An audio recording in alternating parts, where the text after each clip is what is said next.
राधे राधे। मन में बुरे विचार आना कोई असामान्य बात नहीं है, बल्कि ये मनुष्य की स्वाभाविक प्रवृत्ति है। ये मन ही है जो हमें ऊपर उठाता है और यही मन हमें नीचे गिरा देता है। जब मन अस्थिर होता है तब उसमें अच्छे और बुरे दोनों प्रकार के विचार आते हैं। बुरे विचार आने का पहला कारण है हमारे पिछले कर्म और संस्कार।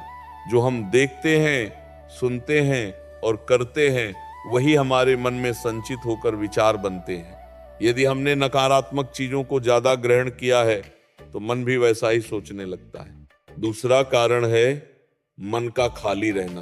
खाली मन में अक्सर नकारात्मकता जल्दी प्रवेश कर जाती है। जब हमारे पास कोई अच्छा लक्ष्य नहीं होता तो मन इधर उधर भटकने लगता है और उसी भटकाव में बुरे विचार जन्म लेते हैं। तीसरा कारण है संगति। जैसी संगति होती है वैसे ही विचार बनते हैं। अगर हम ऐसे लोगों के बीच रहते हैं जो नकारात्मक बातें करते हैं तो हमारा मन भी वैसा ही बन जाता है। मन बहुत ही संवेदनशील होता है, ये जल्दी प्रभावित हो जाता है। इसीलिए संतों ने कहा है कि संगति का विशेष ध्यान रखना चाहिए। मन में बुरे विचार आने का एक कारण हमारी इच्छाएं भी होती हैं। जब इच्छाएं पूरी नहीं होती तब मन क्रोध, ईर्ष्या और द्वेष से भर जाता है और यही भाव धीरे धीरे बुरे विचारों का रूप ले लेते हैं। इसीलिए जीवन में संतोष का होना बहुत जरूरी है। अगर मन में संतोष होगा तो विचार भी शांत और सकारात्मक रहेंगे। इले के भाग में हम जानेंगे कि इन बुरे विचारों से कैसे बचा जा सकता है और मन को शुद्ध कैसे किया जा सकता है। अगर आपको ये बातें समझ में आ रही हैं और आपके जीवन में बदलाव ला रही हैं तो ऐसे ही ज्ञान के लिए सब्सक्राइब जरूर करें। मन को शुद्ध करने के लिए सबसे पहला उपाय है भगवान का स्मरण। जब मन भगवान में लगता है तो धीरे धीरे बुरे विचार दूर होने लगते हैं। जैसे अंधकार को हटाने के लिए प्रकाश लाना पड़ता है, वैसे ही बुरे विचारों को हटाने के लिए अच्छे विचार लाने पड़ते हैं। जप, ध्यान और भजन से मन को स्थिर किया जा सकता है। जब मन स्थिर होगा तब उसमें नकारात्मकता के लिए जगह नहीं बचेगी। दूसरा उपाय है अपने विचारों पर नियंत्रण रखना। जब भी मन में कोई बुरा विचार आए उसे तुरंत पहचाने और उसे रोकने का प्रयास करें। यह शुरुआत में कठिन लगेगा लेकिन धीरे धीरे यह अभ्यास बन जाएगा। तीसरा उपाय है अपने समय का सही उपयोग करना। जब हम अपने समय को अच्छे कार्यों में लगाते हैं तो मन भी उसी दिशा में चलता है। खाली बैठकर गलत सोचने से अच्छा है कि हम कुछ अच्छा पढ़ें, सीखें या सेवा करें। सेवा करने से मन में करुणा और प्रेम बढ़ता है और जहां प्रेम होता है वहां बुरे विचार टिक नहीं पाते। मन को नियंत्रित करने के लिए नियमित साधना बहुत जरूरी है। ये कोई एक दिन का काम नहीं है, बल्कि ये निरंतर अभ्यास है। जितना ज्यादा हम अपने मन पर काम करेंगे उतना ही वह शुद्ध होता जाएगा। आगे के भाग में हम समझेंगे कि बुरे विचार आने पर हमें क्या करना चाहिए और उनसे कैसे जीत हासिल की जा सकती है। अगर आपको ये बातें लाभदायक लग रही हैं तो ऐसे ही ज्ञान के लिए सब्सक्राइब जरूर करें। जब मन में बुरे विचार आए तो सबसे पहले घबराएं नहीं। ये सोचकर परेशान ना हो कि मैं ऐसा क्यों सोच रहा हूं, क्योंकि विचार आना आपके नियंत्रण में नहीं है, लेकिन उन पर ध्यान देना आपके नियंत्रण में है। अगर आप बुरे विचारों पर ध्यान देंगे तो वे और मजबूत होंगे, लेकिन अगर आप उन्हें नजरअंदाज करेंगे तो वे अपने आप कमजोर पड़ जाएंगे। ये ठीक वैसे ही है जैसे कोई मेहमान बिना बुलाए घर में आ जाए। अगर आप उसे महत्व देंगे तो वह रुक जाएगा, लेकिन अगर आप ध्यान नहीं देंगे तो वो खुद चला जाएगा। इसीलिए बुरे विचारों को आने दें, लेकिन उन्हें पकड़कर बैठना नहीं। उन्हें आने दें और जाने दें। यह अभ्यास धीरे धीरे मन को मजबूत बना देता है। इसके साथ ही अपने जीवन में सकारात्मकता को बढ़ाना बहुत जरूरी है।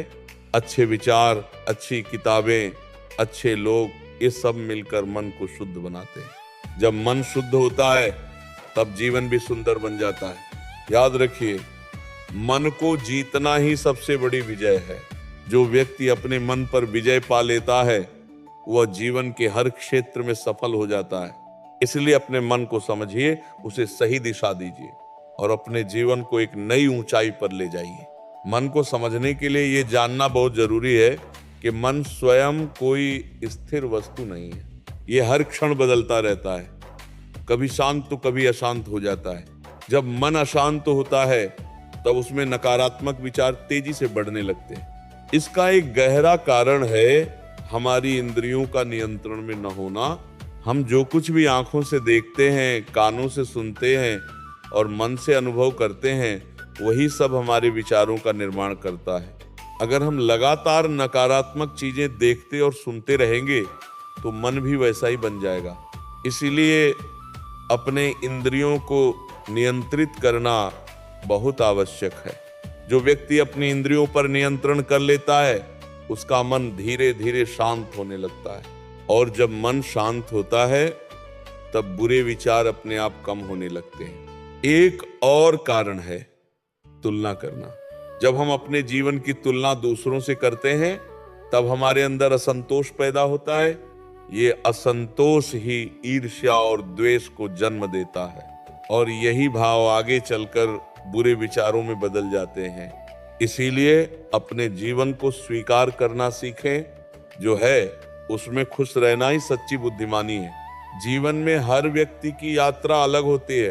किसी की सफलता देखकर दुखी होना अपने मन को कमजोर करना है।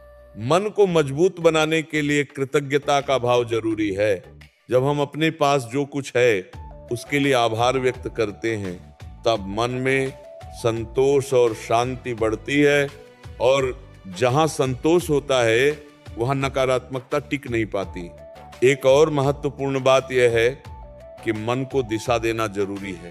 मन को अगर सही दिशा नहीं मिलेगी तो वह गलत रास्तों पर भटकने लगेगा। इसलिए अपने जीवन में एक लक्ष्य निर्धारित करें।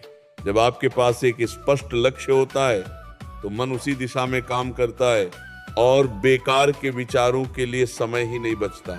मन को साधने के लिए धैर्य बहुत जरूरी है। ये एक दिन या एक सप्ताह का काम नहीं है, ये एक निरंतर साधना है जिसमें समय लगता है। कभी कभी आपको लगेगा कि आप प्रयास कर रहे हैं लेकिन फिर भी बुरे विचार आ रहे हैं। ऐसे समय में निराश नहीं होना है। ये समझना है कि ये प्रक्रिया धीरे धीरे काम करती है। जैसे एक बीज को पेड़ बनने में समय लगता है, वैसे ही मन को शुद्ध होने में भी समय लगता है। इसीलिए धैर्य रखें और लगातार प्रयास करते रहें। मन पर विजय पाने का मार्ग कठिन जरूर है लेकिन असंभव नहीं है। जो व्यक्ति सच्चे मन से प्रयास करता है वो एक दिन जरूर सफल होता है।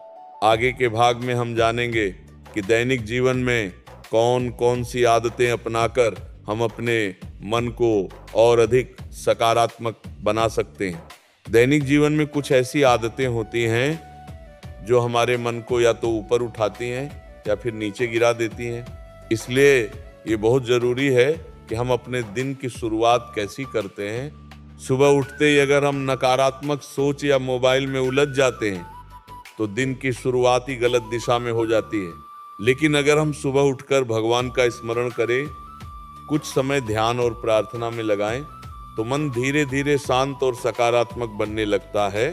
सुबह का समय मन को संस्कारित करने का सबसे उत्तम समय होता है। जैसा हम सुबह सोचते हैं वैसा ही हमारा पूरा दिन बनता है। इसलिए सुबह की आदतों को सुधारना बहुत आवश्यक है। दूसरी महत्वपूर्ण आदत है हमारे विचारों को लिखना और समझना। कभी कभी हमारे मन में क्या चल रहा है हमें खुद ही पता नहीं होता। जब हम अपने विचारों को लिखते हैं तो हमें अपने मन की स्थिति समझ में आने लगती है, और जब समझ आ जाती है तब सुधार करना आसान हो जाता है। तीसरी आदत है अपने शरीर का ध्यान रखना। मन और शरीर का गहरा संबंध होता है। अगर शरीर थका हुआ या अस्वस्थ है तो मन भी कमजोर हो जाता है। इसीलिए नियमित व्यायाम, सही आहार और पर्याप्त नींद बहुत जरूरी है। एक स्वस्थ शरीर में ही स्वस्थ मन का निवास होता है। चौथी आदत है अच्छे लोगों के साथ समय बिताना। सत्संग का प्रभाव बहुत गहरा होता है। जब हम सकारात्मक और प्रेरणादायक लोगों के साथ रहते हैं तो हमारा मन भी वैसा ही बनने लगता है। और धीरे धीरे बुरे विचार कम होने लगते हैं। 5वीं आदत है खुद को व्यस्त रखना, लेकिन सही कामों में। व्यस्तता का मतलब सिर्फ काम में उलझना नहीं है, बल्कि ऐसा काम करना है जो आपको अंदर से खुशी दे। जब आप कुछ अच्छा और रचनात्मक करते हैं तो मन भी प्रसन्न रहता है, और जहां प्रसन्नता होती है वहां नकारात्मकता के लिए जगह नहीं होती। एक और जरूरी बात है खुद को माफ करना। कई बार हम अपनी गलतियों को लेकर खुद को ही दोष देते रहते हैं, और यही भावना हमारे मन को नकारात्मक बना देती है। गलती होना स्वाभाविक है, लेकिन उसे स्वीकार करके आगे बढ़ना ही समझदारी है। अपने आप को माफ करना सीखिए, तभी आप सच्चे अर्थों में आगे बढ़ पाएंगे। मन को सकारात्मक बनाने के लिए ये सभी आदतें धीरे धीरे अपनानी होंगी। एक साथ सब कुछ बदलने की कोशिश न करें। थोड़ा थोड़ा सुधार ही आगे चलकर बड़ा परिवर्तन लाता है। याद रखिए, मन को जीतने वाला ही सच्चा विजेता होता है, और ये विजय किसी बाहरी शक्ति से नहीं बल्कि अपने अंदर की शक्ति से मिलती है। अगर आपको ये प्रवचन आपके जीवन में बदलाव लाने योग्य लग रहा है तो ऐसे ही ज्ञान के लिए सब्सक्राइब जरूर करें।